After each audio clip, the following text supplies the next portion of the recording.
25 ತಗೊಂಡಿದ್ದಾರೆ. ಆ ಥರ ಏನಾದ್ರು ಇದ್ರೆ ಕಿಶೋರ್ ಅವರೇ ನನಗೆ ಆ ಲೆಟರ್ ಇದನ್ನು ಕೊಡ್ತಾ ಇರಬೇಕಾಗತ್ತೆ. ಆಮೇಲೆ ಶಾಲೆ ಪರೀಕ್ಷೆ ಮೌಲ್ಯಮಾಪನ ಇದ್ದದ್ದು ಈಗ ಮತ್ತೆ ರಿವ್ಯಾಲ್ಯೂಯೇಷನ್ಗೆ ಅವ್ರಿಗೆ ಈಸಿ ಆಗಲಿ ಅಂತ. ಯಾಕೆಂದ್ರೆ ನಾವೆಲ್ಲ ಸೆಕೆಂಡ್ ಎಕ್ಸಾಮ್ ಥರ್ಡ್ ಎಕ್ಸಾಮ್ ಕೂಡ ನಿಮಗೆಲ್ಲ ನಾನು ಹೇಳ್ತೀನಿ, ಇವಾಗ ಅನೌನ್ಸ್ ಮಾಡ್ತೀನಿ. ಸೆಕೆಂಡ್ ಅಂಡ್ ಥರ್ಡ್ ಎಕ್ಸಾಮಿಗೆಲ್ಲ ಇರೋದ್ರಿಂದ ಆನ್ಲೈನಲ್ಲೇ ಅವ್ರು ಸ್ಕ್ಯಾನ್ ಮಾಡಿ ಆನ್ಲೈನಲ್ಲೇ ಒಂದು ಆಂಡ್ರಾಯ್ಡ್ ಆ್ಯಪ್ ಮಾಡಿದೀವಿ ನಾವು. ಅದರೊಳಗೇನೆ ಅವರು ಆನ್ಲೈನ್ ಆಗಿ ಅವರು ರಿವ್ಯಾಲ್ಯೂಯೇಷನ್ಗೆ ಹಾಕೊಳ್ಬಹುದು.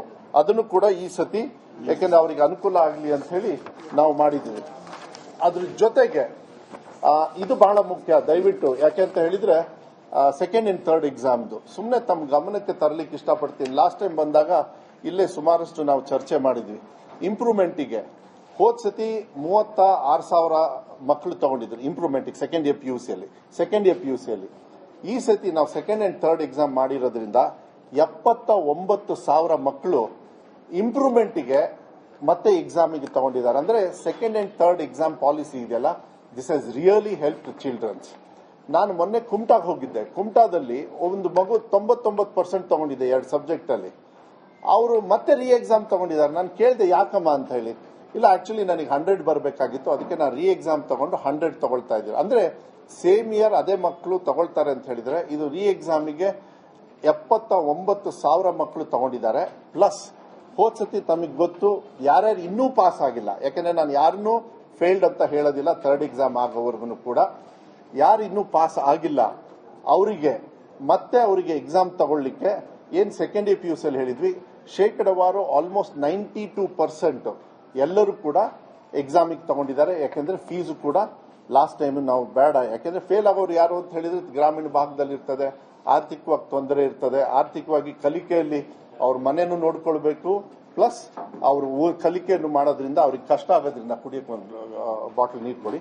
ಸೊ ಅದನ್ನು ಕೂಡ ನಾವು ಅವ್ರಿಗೆ ಸಹಾಯ ಮಾಡಬೇಕು ಅಂದಿದ್ರೆ enrolment for not at past for second year PUC is about 90 to 93%. ಅದನ್ನ ನಾವು SSLCಗೂ ಕೂಡ ನಾವು ಉಪಯೋಗ ಮಾಡ್ಕೊಳ್ತಾ ಇದ್ದೀವಿ.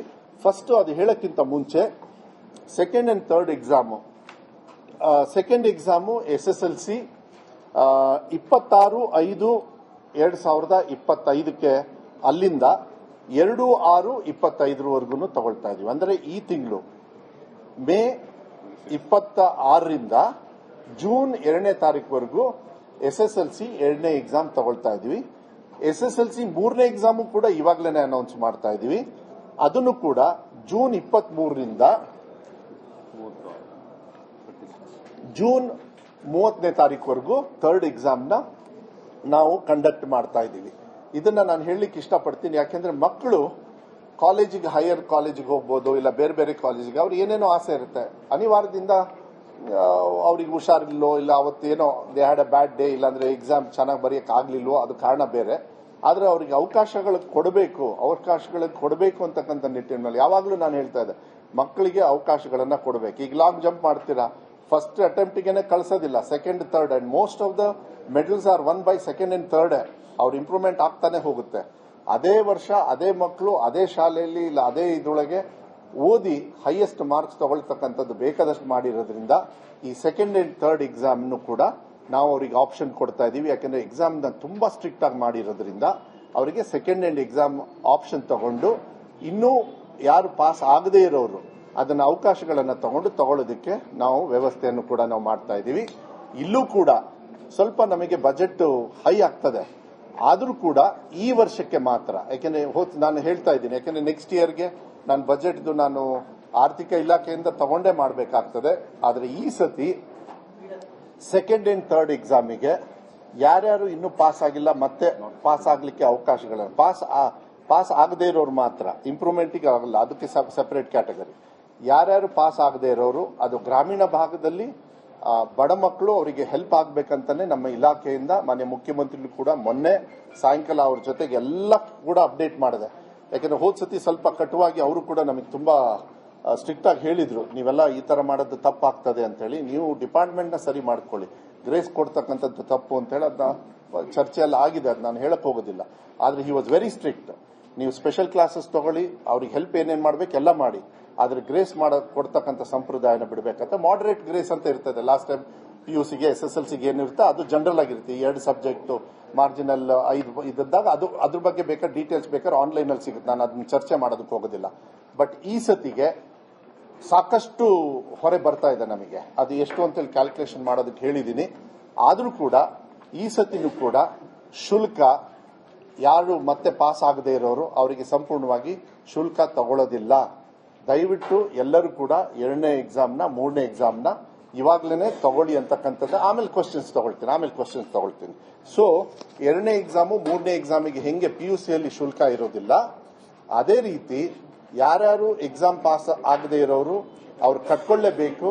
ಅವರಿಗೆ ಸಮ್ ಸ್ಪೆಷಲ್ ಕ್ಲಾಸಸ್ ತಗೊಳ್ತಕ್ಕಂಥದ್ದು ಇಲಾಖೆಯವರು ಕೂಡ ಅವ್ರಿಗೆ ಸಹಾಯ ಮಾಡತಕ್ಕಂಥದ್ದು ಶಾಲಾ ಮಟ್ಟದಲ್ಲಿ ಅದನ್ನ ಶಾಲೆಗಳಿಗೆ ಹೇಳ್ತಾರೆ, ಅವ್ರು ಮಾಡ್ಕೊಳ್ಬಹುದು.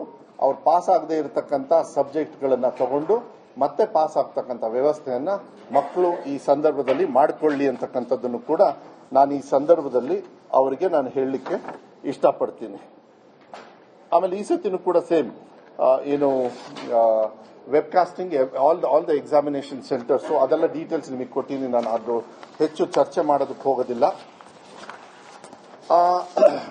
ಇದು ನಮಗೆ ಸ್ವಲ್ಪ ಒಂದು 8% ಸ್ವಲ್ಪ ಇಂಪ್ರೂವ್ಮೆಂಟ್ಗೆ ಕಾರಣ ಏನು ಅಂತ ಹೇಳಿದ್ರೆ, ನಾವು ಸಿಲೆಬಸ್ನ December end first week of ಜಾನ್ವರಿಗೆ ಎಲ್ಲ ಸಿಲೆಬಸ್ ಮುಗಿಸಿದ್ವಿ ಈ ಸತಿ. ಯಾಕೆಂದ್ರೆ ಲಾಸ್ಟ್ ಟೈಮ್ ರಿಸಲ್ಟ್ ಬಂದ ಮೇಲೆ ಮಾನ್ಯ ಮುಖ್ಯಮಂತ್ರಿಗಳು ನಮಗೆಲ್ಲ ಮೀಟಿಂಗ್ ತಗೊಂಡು, ಇಲಾಖೆಯಲ್ಲೂ ಕೂಡ ಮೀಟಿಂಗ್ಸ್ ತಗೊಂಡು, ನೀವು ಕಲಿಕೆಗೆ ಇನ್ ಕ್ಲಾಸ್ ರೂಮ್ ಕಲಿಕೆ ಅಂದ್ರೆ ಕ್ಲಾಸ್ ರೂಮ್ ಒಳಗಡೆ ಕಲಿಕೆಗೆ ಜಾಸ್ತಿ ಒತ್ತನ್ನ ಕೊಡಬೇಕಾಗತ್ತೆ.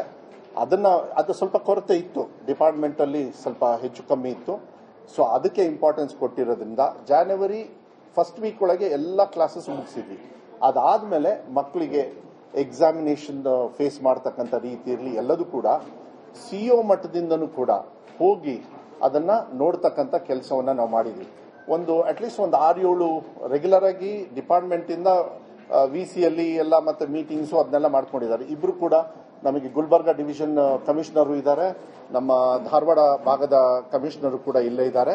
ಅವ್ರಿಗೆಲ್ಲರಿಗೂ ಕೂಡ ಟಾರ್ಗೆಟ್ ಕೊಟ್ಟಿದ್ವಿ ಏನೇನು ಕ್ಲಾಸ್ಗಳನ್ನ. ಯಾಕಂದ್ರೆ ಕೊರತೆ ಏನು ಅಂತ ಹೇಳಿ ನಮಗೆ ಗೊತ್ತಿತ್ತು. ಅದನ್ನ ಮಕ್ಕಳಿಗೆ ಸಹಕಾರ ಆಗಬೇಕು ಅಂತಕ್ಕಂಥದ್ದು ರೀತಿಯಲ್ಲಿ ಮಾಡಿ ಸ್ಪೆಷಲ್ ಕ್ಲಾಸಸ್ ತಗೊಳ್ಳೋದಾಗ್ಲಿ, ಸಬ್ಜೆಕ್ಟ್ ವೈಸ್ ತಗೊಳ್ಳೋದಾಗ್ಲಿ. ಒಬ್ಬರು ಮಕ್ಕಳಿಗೆ ಏನಾಗುತ್ತೆ 80% ಇರೋರು 90%, ಈಗ 60% ತಗೊಳ್ತಾರೆ. ಅವ್ರಿಗೆ ಏನಾದ್ರು 75-80% ತಗೊಳ್ಬೇಕಂದ್ರೆ ಆ ಮಕ್ಕಳಿಗೆ ಯಾವ ರೀತಿ ಟ್ರೈನಿಂಗ್ ಕೊಡಬೇಕು ಅದನ್ನು ಕೂಡ ಕ್ಲಾಸಸ್ ತಗೊಂಡಿದ್ದಾರೆ. ಮತ್ತೆ ಯಾರ್ಯಾರು ಪಾಸ್ ಆಗದೆ ಇವ್ರಿಗೆ ಸ್ವಲ್ಪ ತೊಂದರೆ ಆಗುತ್ತೆ ಅನ್ನೋರಿಗೆ ಮೇನ್ ಸ್ಟ್ರೀಮಿಗೆ ತರತಕ್ಕಂಥದ್ದು ಕೂಡ ಸ್ಪೆಷಲ್ ರೆಮಿಡಿಯಲ್ ಕ್ಲಾಸಸ್ ಅಂತ ಹೇಳಿ ತಗೊಂಡು ಒಂದು ಹಂತಕ್ಕೆ ತಗೊಂಡಿದ್ದಾರೆ. ನಾವು ಸ್ವಲ್ಪ ಆಗಸ್ಟ್, ಸೆಪ್ಟೆಂಬರ್, ಅಕ್ಟೋಬರ್ಗೇನೋ ಸ್ಟಾರ್ಟ್ ಮಾಡಿದ್ವಿ ಅನ್ಸುತ್ತಲ್ಲ. ಅಕ್ಟೋಬರ್ಗೆ ಹೋದ ವರ್ಷ ಸ್ಟಾರ್ಟ್ ಮಾಡಿದ್ವಿ ಇದನ್ನ. ಆದರೆ ಈ ವರ್ಷ ನಾವು ಮಾನ್ಯ ಮುಖ್ಯಮಂತ್ರಿಗಳಿಗೆ ಧನ್ಯವಾದಗಳನ್ನು ಹೇಳಲಿಕ್ಕೆ ಇಷ್ಟಪಡ್ತೀನಿ.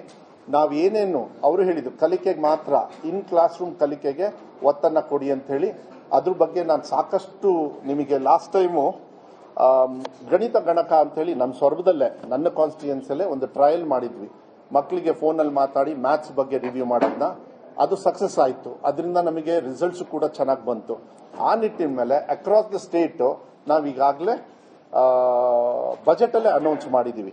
ಸೊ 1ನೇ ಕ್ಲಾಸಿಂದ 5ನೇ ಕ್ಲಾಸ್ ಇರ್ಬೋದು, 6ರಿಂದ 8 ಇರ್ಬೋದು, 9ರಿಂದ 10ವರೆಗೂ ಕೂಡ ಅವರವರಿಗೆ ಅವಶ್ಯಕತೆ ಇರತಕ್ಕಂಥ ಸಾಕಷ್ಟು ಬಜೆಟ್ ಅಲ್ಲಿ ಇರೋದ್ರಿಂದ ನಾನು ಹೆಚ್ಚು ಸಮಯ ತಗೊಳ್ಳೋದಕ್ಕೆ ಹೋಗೋದಿಲ್ಲ.